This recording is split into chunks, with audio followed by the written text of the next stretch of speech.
Obrigado, professor, por ter continuado conosco nessa conversa. Esta semana nós vamos falar sobre o CEBI, o Centro de Estudos Bíblicos. Professor, quando é que começa a proposta do CEBI?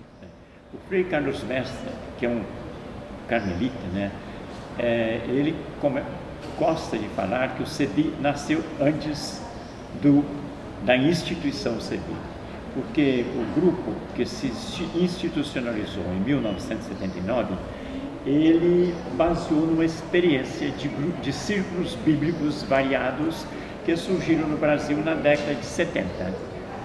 E foi diante dessa experiência que um grupo de teólogos e biblistas pensaram em organizar um centro que fosse o dinamizador e o auxiliar deste movimento que nasceu independente deles. Então, institucionalmente, o CEBI nasceu em 1979. Qual a finalidade? A finalidade era justamente Centro de Estudos Bíblicos. Mas que estudos? Na realidade, nasceu com a intenção de fazer um estudo que desse respaldo à experiência religiosa popular.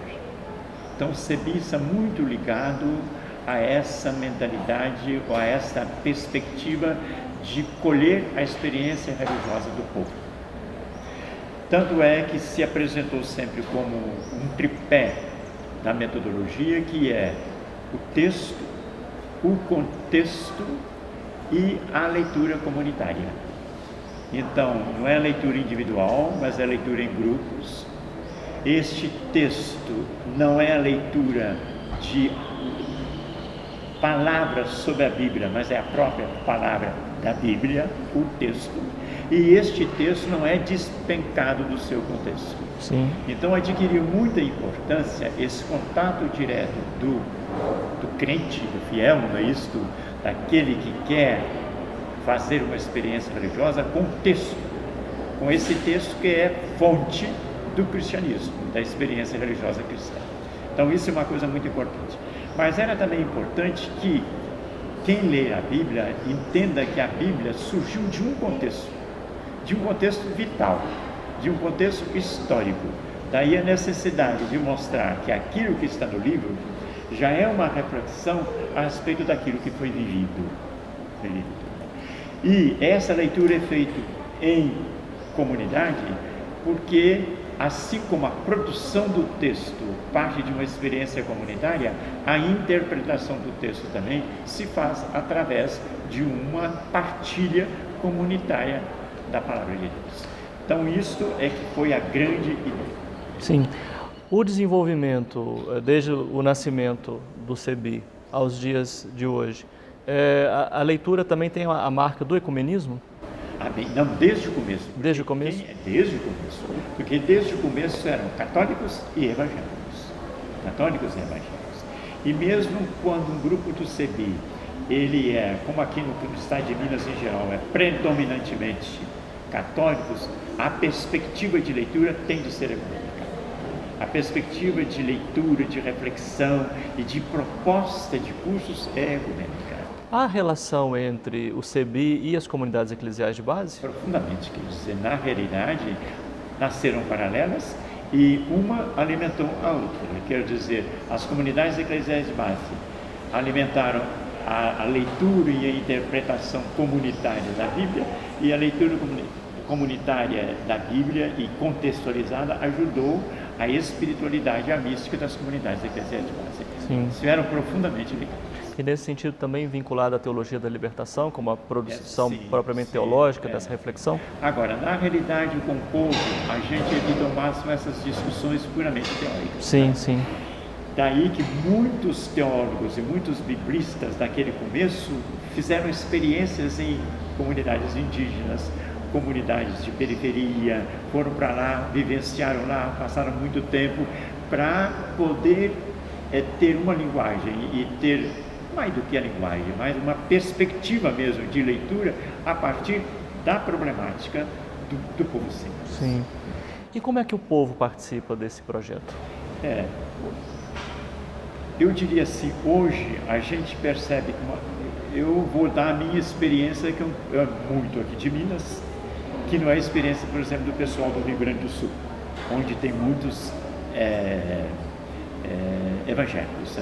Aqui em Minas, em geral, acorrem para a leitura do CEBI, ou ao menos permanecem na leitura do CEBI, todo esse pessoal que está insatisfeito com o tipo de cristianismo vivenciado. Então, para eles isso significa uma libertação, significa uma libertação não no sentido de tirar de cima um peso, tirar de cima a escravidão, mas de colocar em cima deles o compromisso com a história. Então, de certa maneira, é assim, liberta-se para engajar-se. Então, uma das coisas que a gente pede muito nos círculos bíblicos é que a pessoa tenha um engajamento social, qualquer. Sim, sim. E desde... Nós estamos falando de um contexto contemporâneo, né, mais recente, de pessoas insatisfeitas com instituições religiosas que acorrem ao CEBI. Mas, originariamente, esse projeto estava vinculado à comunidade especificamente. A comunidade estava muito ligado também a toda aquela aspiração de liberdade ligada à situação de dominação e de ditadura que nós tínhamos, né? Então, se descobriu, por exemplo, o valor da política na vida. Quer dizer, em grande parte, a educação política das gerações da década de 70 e 80 foram feitas nas comunidades eclesiais de base. Quer dizer, é ali que o cristão percebeu que ser cristão não é estar aqui na terra isolando-se do compromisso histórico para ganhar o céu, mas é arregaçar as mangas e inserir-se no processo histórico. Isso Sim. Acho que foi uma das conquistas relevantes da leitura bíblica proposta pelo CEBI. O acervo que o CEBI produziu é bastante significativo, não? Além disso, além desses grupos, o CEBI produziu e produz até hoje um acervo de literatura enorme. Entendeu? Eu não sei se em alguma nação do mundo católico existe produção de literatura bíblica diversificada e adaptada às várias circunstâncias da vida como no Brasil. Aqui em Belo Horizonte nós temos, por exemplo, na Rua da Bahia, lá no edifício Maleta, o Centro de Estudos Bíblicos MG, onde há uma literatura enorme produzida no Brasil e que se espalha pelas paróquias, pelas comunidades eclesiais de base, pelos círculos de reflexão bíblica, mesmo se não são ligados a uma instituição. Sim. Nas diversas igrejas católicas, igrejas evangélicas, há um apoio institucional ao CEBI ou ele vai se constituindo e se tecendo às margens desse apoio? Varia muito. Há dioceses e há paróquias que aprovam e incentivam. Agora, na maior parte, o CEBI vive como minoria, como leitura de minorias. Leitura de minorias.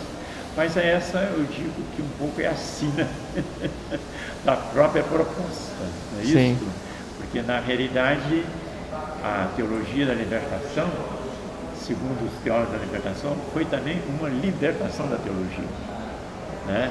Aquilo que a gente analisou na palestra passada a respeito da desconstrução de uma mentalidade metafísica, não para negar a razão, não para desvalorizar a reflexão, mas como uma perspectiva nova de liberdade, a mesma coisa aconteceu na teologia. Sim. Né? Embora isso hoje pareça uma coisa meio superada, mas na realidade isso continuou. Eles acham que o espírito, a leitura do CEBI é uma coisa que não morreu. Sim. E o que é isso, né? Parece que morreu. O que é esse momento em que parece que o CEBI se enfraqueceu? Parece que esse modelo de leitura da Bíblia se enfraqueceu. Que momento é esse? O que significa isso? Veja que na história humana as mudanças se fazem às vezes de uma maneira violenta, repentina. Eu dou o exemplo da Revolução Francesa, né? Em 1789 parecia que o mundo velho tinha acabado, até calendário novo apareceu, até culto novo da razão em Notre Dame de Paris, né? Quando foi em 15, Congresso de Viena, restauração. Mas essa restauração também durou pouco, porque lá na frente arrebentou em 30, em 48, novas revoluções liberais. Quando a gente assusta, a Revolução Francesa perdurou embora a Revolução Francesa tenha terminado naquele momento como um movimento específico, mas as raízes ficaram. Eu comparo um pouco aquela década de 70 e 80 no Brasil a esse momento de efervescência, de fervor, não é isto? Em que a gente também tinha ilusão que em pouco tempo podia mudar tudo, e que a um certo momento também veio ilusão para muita gente que ficou desiludida pensando que tinha perdido tudo. Nem mudamos tudo e nem perdemos tudo. Eu acho que aquilo que foi plantado exige tempo. Eu fico lembrando da Europa, né, que se semeia o trigo antes da nevasca. Depois é que vem a neve, cobre a terra e o trigo vai medrar depois, quando vier a primavera. Entendeu? Então, por exemplo, agora, com o advento do Papa Francisco, por exemplo, eu vejo que as chances, ele já falou na leitura bíblica das comunidades. Nós vamos poder aprofundar esse tema no segundo bloco. Estou conversando aqui com o filósofo Tiago Adão Lara. No programa dessa semana, nós estamos conversando sobre o Centro de Estudos Bíblicos, o CEBI. Nós vamos para um breve intervalo e voltamos já aqui do centro da PUC Minas, nos jardins da PUC Minas, no Centro Cultura e Fé.